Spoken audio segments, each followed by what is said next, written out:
Hello guys, welcome to my nursing officer YouTube channel. તો દોસ્તો, આજે આપણે શીખીશું કે બેઝિક નર્સિંગ નોલેજ।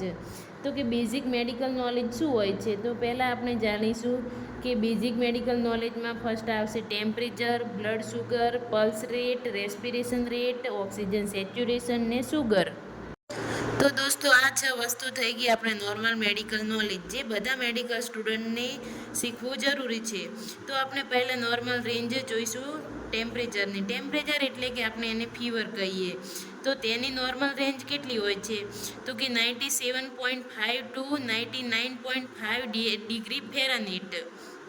અને લો ગ્રેડ ફીવર કેટલું હોય છે? તો કે લો ગ્રેડ ફીવર હોય છે 99.6 ટુ 100.3 ફેરાનહીટ। અને હાઈ ગ્રેડ ફીવર કેટલું હોય છે? તો કે અબોવ 100.3 ડિગ્રી ફેરાનહીટ। તો હવે સેકન્ડ નંબરમાં જોઈશું બ્લડ પ્રેશર। તો બ્લડ પ્રેશર નોર્મલ વેલ્યુ કેટલી હોય છે? તો કે 120/80 mmHg। આ બીપી યંગ એજમાં હોય છે। જે 120 છે એ સિસ્ટોલિક બીપી છે અને 80 છે એ ડાયસ્ટોલિક બીપી છે। અને ન્યૂબોર્ન બેબીમાં કેટલું હોય છે? તો કે 90/55 mmHg। ઓલ્ડ એજમાં કેટલું હોય છે? તો કે 150/90 mmHg। લો બ્લડ પ્રેશર કેટલું હોય છે? તો કે 90/60 mmHg। હાઈ બીપી કેટલું હોય છે? 140/90 mmHg। જો એનાથી વધારે બીપી આવે તો અમુક ટાઈમે પેશન્ટને હોસ્પિટલમાં પણ એડમિટ કરવાની જરૂર હોય છે। હવે થર્ડ નંબરમાં આવશે પલ્સ રેટ। પલ્સ રેટ એટલે કે હાર્ટ રેટ, એટલે કે તમારું હાર્ટ કેટલી વખત ધડકે છે। નોર્મલ હાર્ટ રેટ કેટલું હોય છે? તો કે 60/90 બીટ પર મિનિટ। હાઈ હાર્ટ રેટ કેટલા હોય છે? તો કે 90/120 બીટ પર મિનિટ। લો હાર્ટ રેટ કેટલું હોય છે? તો કે 40/60 બીટ પર મિનિટ। હવે જોઈશું રેસ્પિરેશન રેટ, એટલે કે તમે 1 મિનિટમાં કેટલી વખત શ્વાસ લઈ શકો છો, તેને રેસ્પિરેશન રેટ કહેવાય। તો નોર્મલ રેસ્પિરેશન રેટ કેટલી હોય છે એડલ્ટમાં?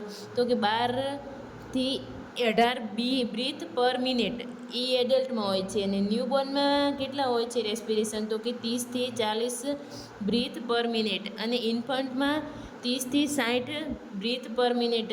એડલ્ટ કરતાં ન્યૂબોર્નમાં રેસ્પિરેશન વધારે હોય છે। હવે લાસ્ટમાં જોઈશું ઓક્સિજન સેચ્યુરેશન, એટલે કે તમારી બોડીમાં તમારું બ્લડ કેટલી પર્સન્ટેજમાં કેરી કરી રાખ્યું છે, તેને ઓક્સિજન સેચ્યુરેશન કહેવાય। તો ઓક્સિજનની નોર્મલ રેન્જ કેટલી હોય છે? તો કે 95 થી 100। લો રેન્જ કેટલી હોય છે? 90 થી 93। અને વેરી લો રેન્જ કેટલી હોય છે? 80 થી 89। એના પછી લાસ્ટમાં આવશે બ્લડ શુગર, એટલે કે તમારું જે ગ્લુકોઝ છે તે બ્લડની માત્રામાં કેટલું છે તેને બ્લડ શુગર કહીશું।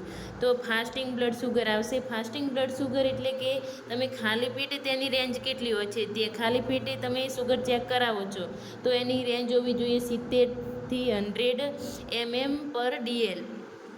પીપી એટલે કે પોસ્ટ પેરેન્ડિયલ, એટલે કે જમ્યા પછી તમે 2 કલાક પછી તેની માત્રા કેટલી હોવી જોઈએ? તો કે 100 થી 140 mg/dl।